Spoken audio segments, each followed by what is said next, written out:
Тарих толқынындағы Маңғыстау ақпараттық мультимедиялық жинағының таныстырылымы.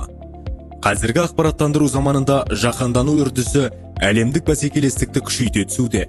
Қоғам дамуы мен жаңа технологияны енгізу сапасы елдегі білім беру ісінің жолға қойылғандығымен және осы саланы ақпараттандыру деңгейімен анықталмақ. Жас ұрпаққа саналы тәрбие мен сапалы білім беруде мұғалімдер қауымына ерекше жауапкершілік пен міндет жүктеліп отыр.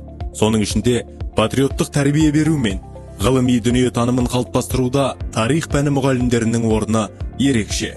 Назарларыңызға ұсынылып отырған тарих толқынындағы Маңғыстау ақпараттық мультимедиялық жинағы 6 бөлімнен тұрады. Бірінші бөлімі «Қасиет қонған Маңғыстау» деп аталады.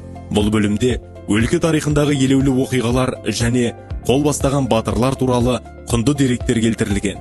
Маңғыстау ашық аспан астындағы мұражай атты екінші бөлімде өлкеміздің тарихи мәдени ескерткіштері, жерасты мешіттері туралы мағлұматтар берілсе, үшінші бөлімде осы киелі орындарға онлайн саяхат жасай аласыздар.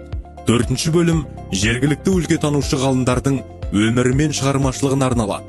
Жинақтың тарихтан тәлім, ұстаздан ұлағат деп аталатын бесінші бөліміне білім беру саласына елеулі үлес қосып, саналы ғұмырын ұрпақ тәрбиесіне арнаған тарих пәнінің ардагер ұстаздары туралы мәліметтер енгізілді.